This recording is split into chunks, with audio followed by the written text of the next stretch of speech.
Supreme Magus, Web Novel, Chapter 427, Duplicity Part 1. Before leaving the Mage Association, Lith collected the money they owed him for treating the people wounded during the last accident. Poor guy, it wouldn't surprise me if he was writing his last will right now. Your acting skills are impressive, Solus chuckled. Because most of what I said is true. I don't care about their problem, and unless I get properly compensated, I'll find a way to get even with them. The moment the commander ordered me to listen rather than to do something, I knew something big was going on. What I didn't expect was that they would drag Tista in this mess to force my hand. I tried twisting their arm to get a juicy reward and ended up with my own arm twisted. Whoever is behind this is going to owe me big time, Lith replied. Not Dorian? Dorian is just a mage, he hasn't the power to pull off a stunt like this. He is just obeying orders, and it's the one pulling his strings I'm after. Lith came out of the building and called his sister. Where are you? Good morning to you too, lil brother, Tista replied with a radiant smile, ignoring his cold tone. I've just reached your hotel. Your room is really nice. I was expecting you would sleep in a hostel to save money, and you picked a suite instead. The trip to Other must have been a nightmare. And thanks to you the stay isn't looking good either. I'll be there shortly. He took off and reached the Swan Song less than a minute later. The moment he stepped inside, Lith was welcomed by a familiar vibe. Envy mixed with hostility. Tista, Lith said with a sigh. Whenever they traveled together, she drew a lot of attention on herself and turned most men in Lith's sworn enemies. The fact she introduced herself with his same last name without ever saying she was his sister added fuel to the fire. Even the half-pint receptionist at the front desk was outraged enough to glare at him. Lith went upstairs and found the "Do Not Disturb" tag hanging off the doorknob. He was about to knock, just to be safe, when a voice inside said, "Come on in."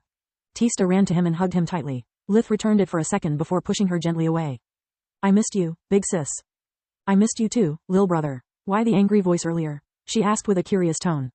First things first, how did you get in here? As usual, she shrugged. I told the receptionist I'm with you and I showed him my ID. The one with my family crest and name? Now everyone will think we're married. He sat on the nearest sofa like a deadweight. That was the plan. I've yet to find a creep or a wannabe playboy that dares to bother me after seeing you. She chuckled. Fine, now would you like to explain to me how could you let yourself be dragged in whatever is happening here?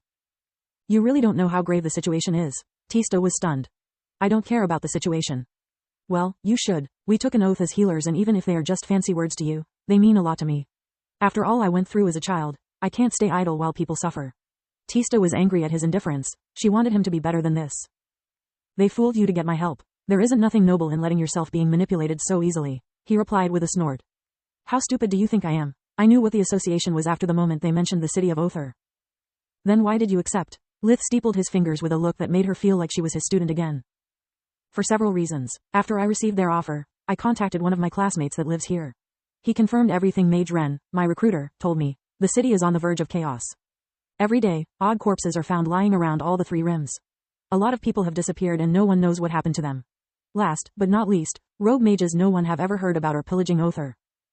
The association has managed to keep things under control only because the warp gate allows for backup to arrive instantly when needed. But if whatever is happening here spreads through the merchants back to their cities, once winter begins no one will be able to help them until it's too late. So, Lith didn't bother to hide how underwhelmed he was. So, I decided I could do some good and make it worth my while. By accepting I got the chance to work together with two of the most brilliant minds of the kingdom, one of whom happens to be my always missing brother, and to join the Mage Association. 2 birds with 1 stone. Wait, I had to teach for 2 years at the White Griffin to join. Are they really that desperate? Lith had no need for merits, but maybe he could force the association to pay him in magical resources. Yes, Tista nodded. I also consulted Professor Vaster before making my demands. According to him, Archmage Court, the current chairman, has led the association to the brink of extinction. He needs a big win to stay afloat, and he needs it badly. A ravenous smile appeared on Lith's face. He didn't like the hand he had been dealt, nor the game he was been forced to play. The pot, though, looked more alluring by the second. Army's headquarters, City of Bellius.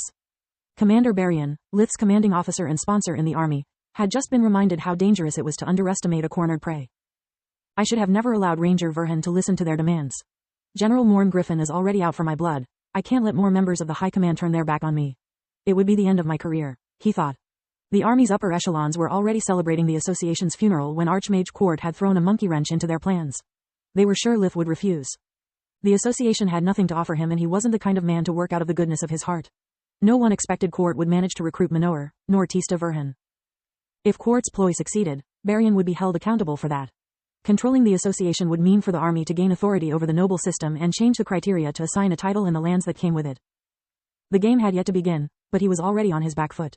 2 of the major players were outside his reach, and according to their deal, Lith would be considered belonging to both factions. He was in desperate need to do damage control.